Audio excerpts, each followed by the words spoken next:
Olá pessoal, tudo bom? Professor Valdir aqui. Bem, ontem eu fiz um vídeo em que eu me referi um pouco sobre a relação Brasil e China e falei algumas coisas sobre a China e surgiu uma demanda aqui no canal, de um inscrito, de um membro na verdade do canal, né? Em que ele perguntava alguma coisa sobre a China e eu decidi fazer, que vai estar no título desse vídeo aqui, uma certa provocação no sentido de dizer o que é que o Brasil pode aprender com a China ou com o modelo chinês. Eu sou professor de geografia da minha graduação, mestrado e doutorado. Agora, embora eu não analise especificamente isso, mas é inevitável que ao longo da sua trajetória você veja algo nesse sentido. Então, por exemplo, é muito comum pegar livros didáticos de geografia, mas também tem material técnico sobre isso, e você vê, por exemplo, que o Brasil é um país que nos últimos 30 anos, para pegar aqui uma faixa de tempo considerável, se passa por um processo de desindustrialização abissal, assim, gigantesco. Enquanto isso, se você pega nos últimos 50 anos, a China é a grande produtora de coisas, de mercadoria para o mundo inteiro, né? Sendo a segunda maior economia do mundo, e quando você considera volume e transações comerciais com a maior parte dos países do mundo, mais de 100 países do mundo, eu falei isso no vídeo anterior, a China é a primeira parceira comercial de mais de 100 países do mundo.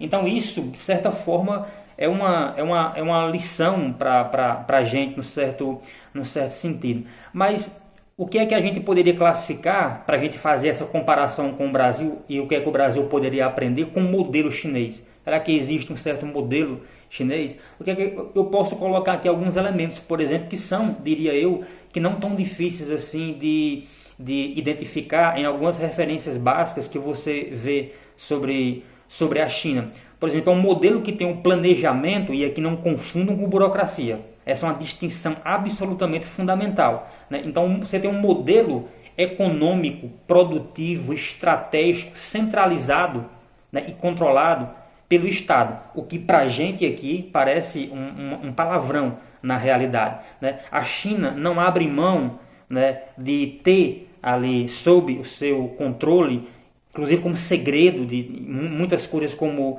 segredo incompartilhável, digamos assim, né? Setores, por exemplo, como a energia, setores, por exemplo, como a educação, setores, por exemplo, como a segurança alimentar.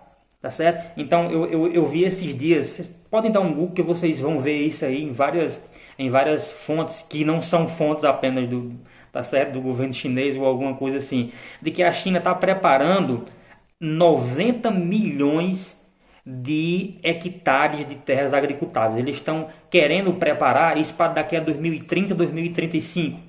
Eu li esse relatório, que é de um órgão de inteligência do Estado chinês. 90 milhões de hectares de terra para produzir alimento, grãos também, né? Porque você alimenta ali animais para consumir proteína animal. Então, assim, a China, né, megalomaniacamente, né, não abre mão desse tipo de coisa, porque eles entendem que isso é uma coisa absolutamente decisiva para a segurança alimentar, e não é para o ano que vem não é daqui a 5 anos, daqui a 10, daqui a 50, daqui a 100, daqui a 1000 anos, né? Que esse tipo de coisa a gente vê com uma diferença. Por exemplo, o Brasil e outros estados não se preocupam tanto com essas questões. A gente se preocupa em vender para fora, inclusive para eles também, né? Mas eles se preocupam com esse tipo de coisa.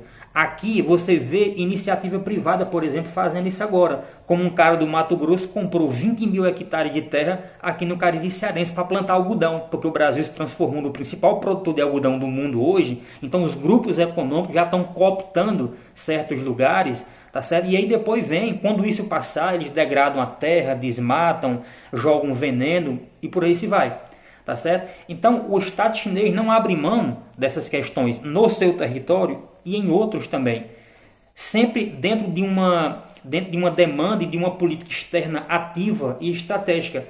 Então essa possibilidade de planejamento, esse Estado desenvolvimentista com capacidade de planejamento a longo prazo, o Brasil, por exemplo, você não vê isso aqui no Brasil. Então eu acho que tem assim alguns pontos que a gente deveria prestar atenção e cobrar também mais, embora não tenha tanto de quem, com o modelo político que a gente tem que a gente tem aqui. Mas eu diria isso, por exemplo, desindustrialização, né? O Brasil perdeu a sua indústria. A gente viu, por exemplo, isso na pandemia.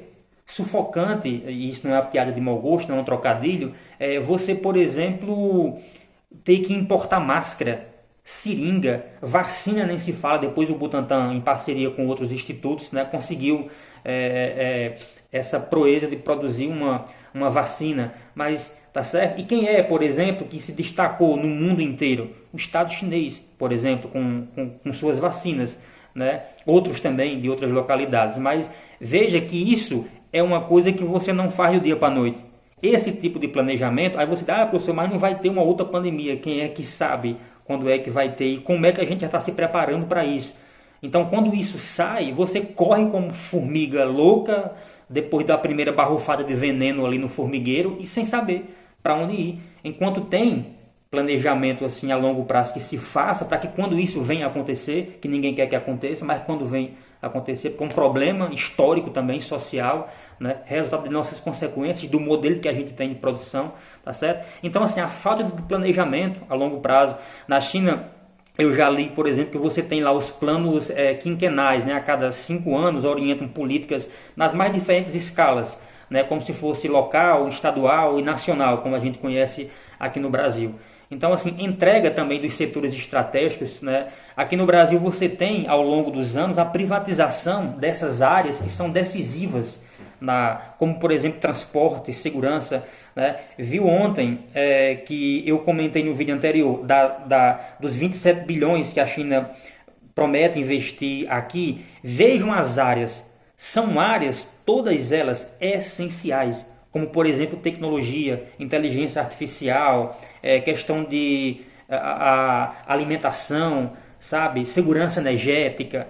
Então, assim, eles, no território deles, fincam os seus tentáculos, mas não deixam também de estender os seus tentáculos para outras localidades, de firmando acordos e parcerias com outros países nesses setores também, porque eles sabem que isso é indispensável para a lógica de planejamento e de continuidade das suas ações.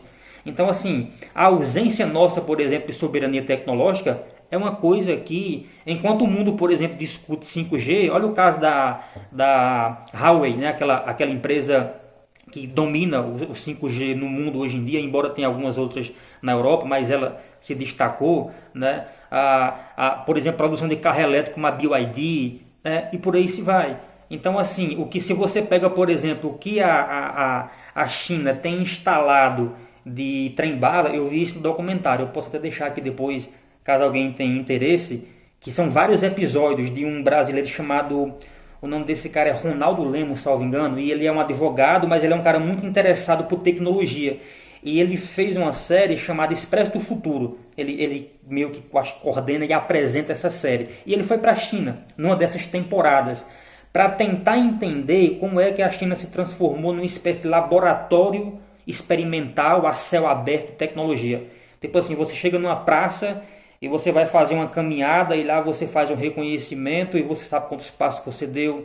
Lá tem cidades com 1 bilhão de habitantes, porque é comum, né? Você tem 1 bilhão e 400 milhões de pessoas que não tem mais um ônibus que não seja, por exemplo, movido a baterias elétricas, tá certo? Então, assim, coisas nesse sentido, né? O que a China tem instalado de trem-bala, de instalação de trem-bala, o resto do mundo, por exemplo, não tem. Você vai de uma cidade a outra, tá certo? Coisa que demoraria de carro 3, 4 horas, você leva 1 hora, meia hora. Então, assim, é algo realmente que é um ponto assim muito, muito fora da curva. Mas isso sem aquele planejamento conjuntural, estratégico de Estado. Não é uma coisa de governo que a gente confunde bastante aqui no Brasil. É um planejamento de Estado, que não se circunscreve, não se limita a um governo apenas, mas a algo que inclusive tem uma demanda e uma cobrança social muito grande para isso. Então, uma outra coisa também que eu lembro assim que eu vi nesse documentário é uma relação, por exemplo, entre o setor de pesquisa e o setor privado também, que tem obviamente na China, e as universidades e as empresas, desenvolvendo, por exemplo, pesquisas. Aqui no Brasil você tem universidades que são absolutamente importantes, fundamentais e que tem pesquisas desenvolvendo muitas coisas, mas a falta inclusive de investimento, você vê agora, né, tiveram que fazer greve para dar reajuste ao servidor federal, coisa que inclusive não se tinha desde gestão do governo federal passada, sem R$ 1 de reajuste, e tiveram que fazer greve já agora recentemente e tiveram um reajuste parcelado. Reajuste vale alimentação e coisas assim, né? Por exemplo, defesa de soberania nacional. Não se fala eu lembro que a SpaceX, né, a empresa do Elon Musk, mandou aquele rover, o Perseverance, para Marte. Quando foi, parece que um dia depois, ou foi uma semana depois, a China mandou um robô para a face oculta da Lua. E ninguém, tipo assim, estava sabendo disso. Né? Veja, por exemplo, agora o caso da DeepSeek, né, que surgiu assim como, aliás, o membro do canal falou sobre isso, né, do DeepSeek, né, que surgiu, quando todo mundo falava do ChatGPT, os caras conseguiram fazer uma coisa muito mais sofisticada, com um custo muito inferior e de uma rapidez e de uma precisão muito maior. Então, é isso que faz da China, né, muito diferente, que o Brasil poderia, de certa forma, aprender um pouco. Então, eu acho que esses pontos aqui, eles podem ter alguma relevância para a gente pensar enquanto sociedade sobre isso. E é isso aí, valeu e até uma próxima.